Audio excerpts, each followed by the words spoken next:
আমারে তোমাকে কষ্ট করে বড় করেছিলে, আজকে আরো ভালো করে পড়াশোনা করার জন্য তো আমি দূরে যাচ্ছি। ভালো করে পড়াশোনাটা করছি বাবা। আর তোর যখন যা কিছু লাগবে তুই আমাকে বলবি, কিন্তু বাবা তুই ভালো করে পড়াশোনাটা করিস।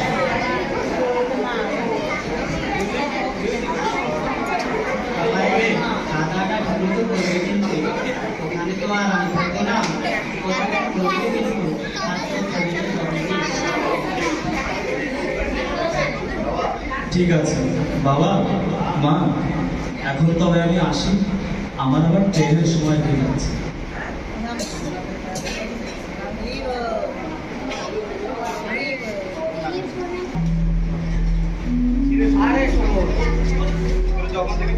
আরে শোন, তোর যখনই দেখি তখন তুই পড়াশোনা করিস।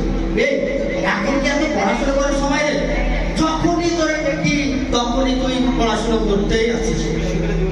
বিশ্ববিদ্যালয়ের জীবন মানে শুধু পড়াশোনা করার জীবন নাকি? বিশ্ববিদ্যালয়ের জীবন মানে তো চিল আর চিল, আর তুই দেখি পড়াশোনা করেই যাচ্ছিস। কি বুদ্ধি শুদ্ধি কি যাচ্ছে নাকি?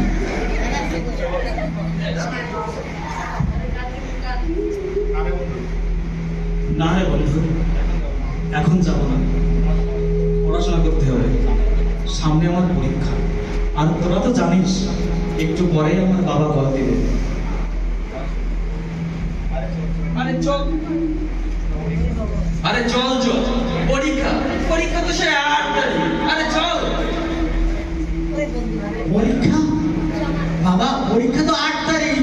তোর বন্ধু তো বললো আমরাও তো পড়াশোনা করবো, পরীক্ষা সে 8 তারিখ পড়তেই আছে। আরে চল চল চল, একটু আজ একদিনই তো মজা করবি। মজা আজ না করলে কবে করবি? এই বয়সে আমরা যদি মজা না করি, পড়াশোনা করবো 12টার পরে এসে। চল।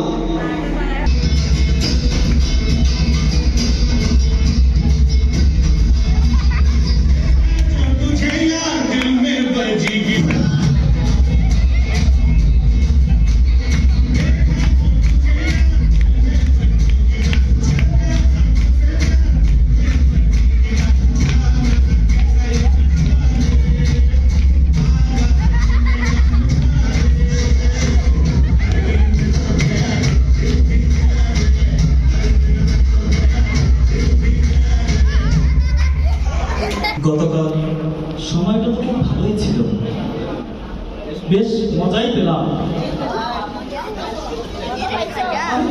আমার তো আবার অ্যাসাইনমেন্ট লিখতে হবে।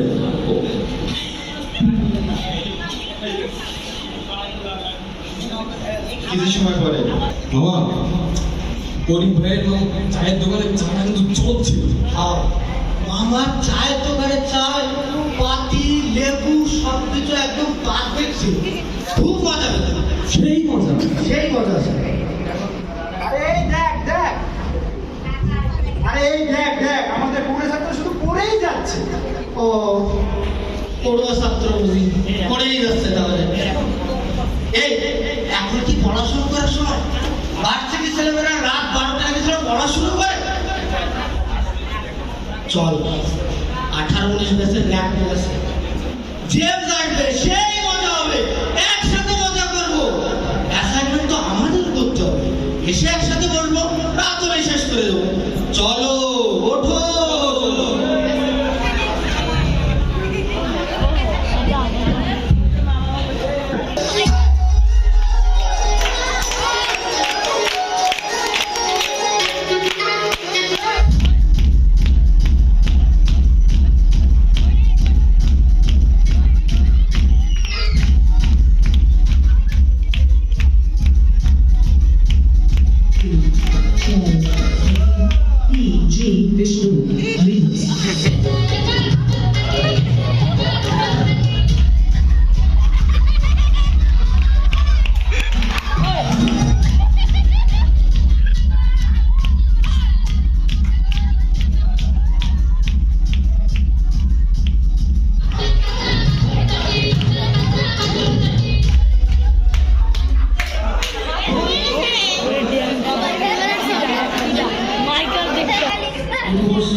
উর্বশী ফার্স্ট ইয়ার, বাসা খুলনা। দেখ একে ভালো করে দেখ, উর্বশী ফার্স্ট ইয়ার। ও ভালোই তো লাগে। তাহলে দেখা করার ব্যবস্থা কর। দেখা করবি? হ্যাঁ সত্যি করবি? হ্যাঁ সব কবে করবি? যেদিন পারিস। তাহলে দেখাই করি।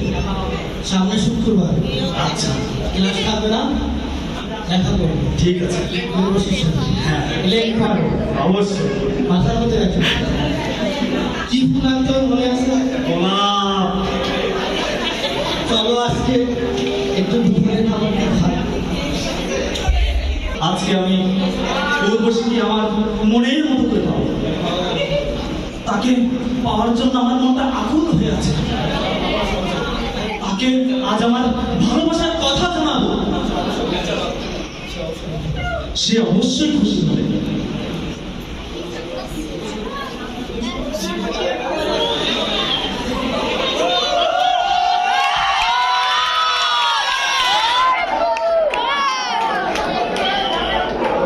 উর্বশী, আমি তোমাকে খুব ভালোবাসি। তুমি কি আমাকে ভালোবাসি না? কিন্তু আমি তো তোমাকে ভালোবাসতে পারবো না। কেন কেন তুমি আমাকে বিবাহ করতে পারবে না? তুমি কি জানো না আমাদের কৃষ্ণনগর গ্রামে কত বড় সম্পত্তিশালী? আমার বাবা অনেক বড় লোক। I can fulfill your all desires. Have you any idea of this? আমি আপনাকে বিয়ে করতে পারবো না, তবে আপনার কাছে আমার একটা প্রশ্ন আছে। আপনি কি আমাকে বিয়ে করতে চান নাকি আমার সৌন্দর্যকে বিবাহ করতে চান? তুমি অনেক সুন্দরী। তোমার সৌন্দর্যটা আমাকে মুগ্ধ করেছে।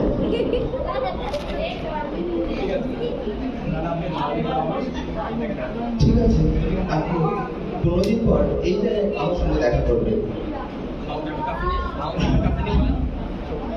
ঠিক আছে, তাহলে আমি 15 দিন পরে ঠিক এই জায়গায় এসে আমি আমার উর্বশীকে আমার মনের মতো করে পাবো।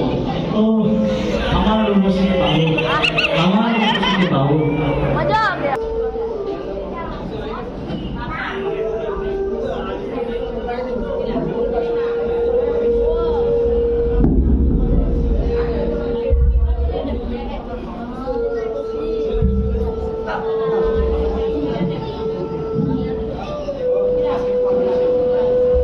ও আজ আমি কত খুশি।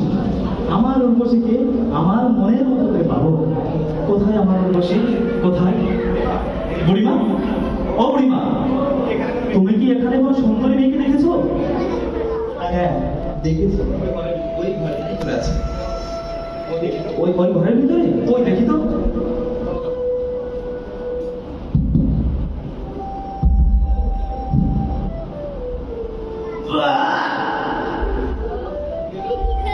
এ কি বুড়িমা, কই ঘরের ভিতর তো কেউ নেই, শুধু বমি আর কফি ভর্তি একটা হাড়ি ছাড়া। আসলে 15 দিন আগে তুমি যাকে দেখেছিলে সেই আমি। আর আমার সৌন্দর্য হচ্ছে ওই হাড়িতে থাকা বমি আর কফি। কি এ কি করে সম্ভব? এটা কিছুতেই হতে পারে না। আমি এটা বিশ্বাস করি না। হ্যাঁ, এটাই সত্যি। আমি 15 দিন ধরে আমার কফ আর ইউরিন ওই পাত্রে জমা করে রেখেছি, আর ওটাই আমার সৌন্দর্য। আপনি কি এখনো আমাকে বিয়ে করতে চান? না, তোমাকে দেখতে কুৎসিত মনে হচ্ছে। আমি তোমাকে বিয়ে করতে পারবোই না। আমি তোমার দিকে তাকাতেই পারছি না, তোমাকে বিয়ে করে কিভাবে?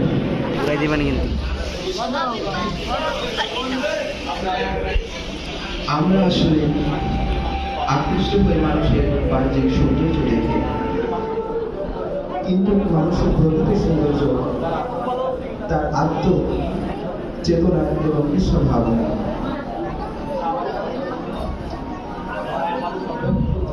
আর আমাদের প্রায় সকলের উচিত জগজগতের সৌন্দর্য আকৃষ্ট না হয়ে অসৎ পরিত্যাগ করে কৃষ্ণ ভাবনায় ভাবান্বিত হওয়া।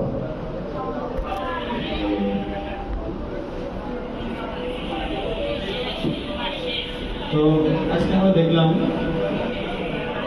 এই নাটকের সারমর্ম যদি আমি বলি, এটা আসলে তুলে ধরেছে যে আমাদের ইয়তদের আমরা যখন বিশ্ববিদ্যালয়ে থাকি তো তাদের সাথে কিভাবে তাদের ব্যাপারগুলো হয় আর কি, যে একটা সমস্যা হচ্ছে সে যখন গ্রামের থেকে উঠে যখন বিশ্ববিদ্যালয়ে যায় তখন দেখা যাচ্ছে অনেক ধরনের সংকট হয়, first year second year third year অনেক ধরনের সংকট হয়। ধীরে ধীরে তার যদি তার ব্যাড আছে সে বাড়তে থাকে, তাহলে তার সংকট এরকম যদি বাড়তে থাকে তাহলে তার পড়ালেখার ক্ষতি হয়।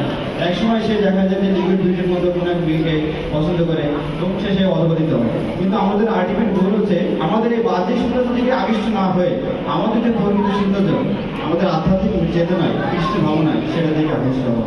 হরে কৃষ্ণ।